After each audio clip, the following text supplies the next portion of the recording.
नमस्कार, मैं हूं doctor Anju Gupta, city multi speciality hospital Bhopal से।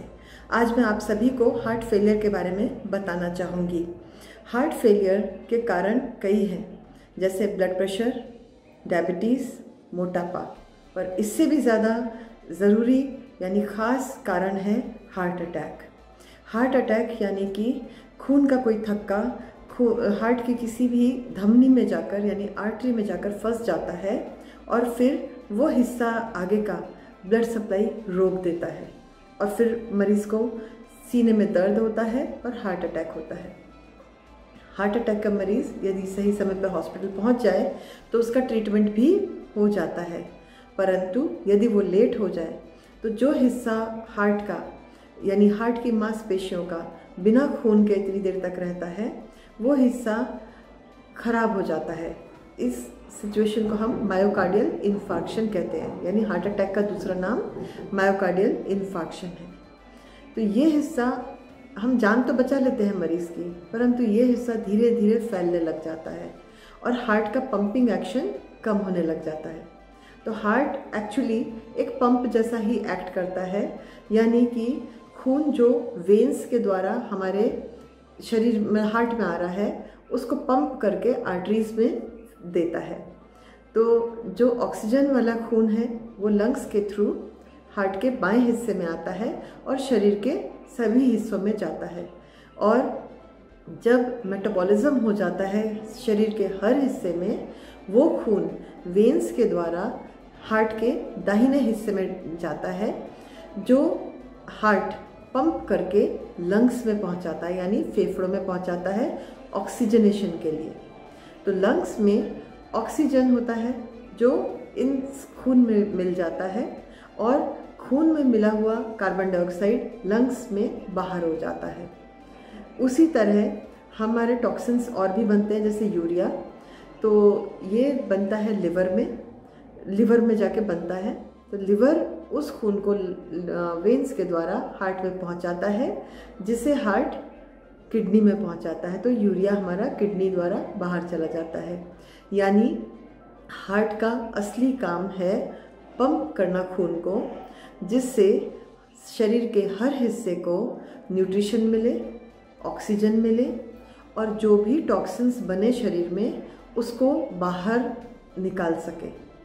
तो अगर हार्ट ठीक से पंप नहीं करेगा तो लंग्स में खून जमा होने लग जाएगा, वो ठीक से वापस नहीं आ पाएगा हार्ट में, और उसी तरह से पंपिंग प्रॉपर नहीं होने से शरीर के किसी भी हिस्से को पर्याप्त मात्रा में ऑक्सीजन और न्यूट्रिशन नहीं मिलेगा। तो शरीर के हर हिस्से में इसका असर देखने को मिलेगा। तो क्या लक्षण होंगे इसके? सांस लेने में तकलीफ होगी, क्योंकि लंग्स में पंप मतलब खाली नहीं हो रहा लंग्स ठीक से, और धीरे धीरे लंग्स में कैविटी में प्लूरल इफ्यूजन यानी पानी भी भरना शुरू हो जाएगा। कई बार पल्मोनरी एडिमा भी हो जाता है, जिसमें गुलाबी रंग का झागदार थूक भी बाहर आने लग जाता है मरीज़ के मुंह से। तो आप पहचान जाएंगे कि अब जान को खतरा है। तो लंग्स में ये समस्या आ जाएगी। पेट में भी सूजन यानी कि पेट फूलना लगेगा, इसे हम एसाइटिस कहते हैं, क्योंकि पानी भरने लग जाता है पेट की कैविटी में, यानी शरीर की हर जगह वो जहाँ पे पानी इकट्ठा हो सकता है वहाँ पानी इकट्ठा होने लग जाएगा। यदि हम पैर को लटका कर बैठते हैं तो पैरों में भी सूजन आने लग जाती है, इसे हम पीडल एडिमा कहेंगे। अगर मरीज़ लेटा रहता है ज़्यादातर वक्त तो उसको पीठ में और जो भी नीचे का हिस्सा होगा डिपेंडेंट एरिया उसमें पानी भर जाएगा, क्योंकि हार्ट ठीक से पंप नहीं कर रहा है खून को, तो ना खून ठीक से जा पा रहा है ना आ पा रहा है। अब क्योंकि न्यूट्रिशन इफेक्ट हो रहा है शरीर के हर हिस्से का, तो सोचने समझने की क्षमता में असर आएगा, खाना पचाने की क्षमता में असर आएगा, यानी खाना ठीक से नहीं पचेगा तो भूख नहीं लगेगी, खा लिया तो उल्टी जैसा लगेगा। तो कुल मिला के शरीर का हर हिस्सा काम करना कम कर देगा। थोड़ा भी मरीज़ चलेगा तो उसकी सांस फूल जाएगी, थकान होगी, तो कभी कोई भी काम ठीक से नहीं हो पाएगा। तो हमें अब क्या करना चाहिए? सबसे पहले तो जिन कारणों से ये हार्ट फेलियर होता है उन कारणों से बचाव करना चाहिए हमें, यानी शक्कर कम, फैट गुड फैट खाना चाहिए, बैड फैट नहीं, यानी कि हाई डेंसिटी फैट लेना चाहिए, और एक ही तरह का घी या तेल को बार बार उसी में खाना पका के नहीं देना चाहिए। एक बार पकाने के बाद उस फैट को फेंक देना चाहिए।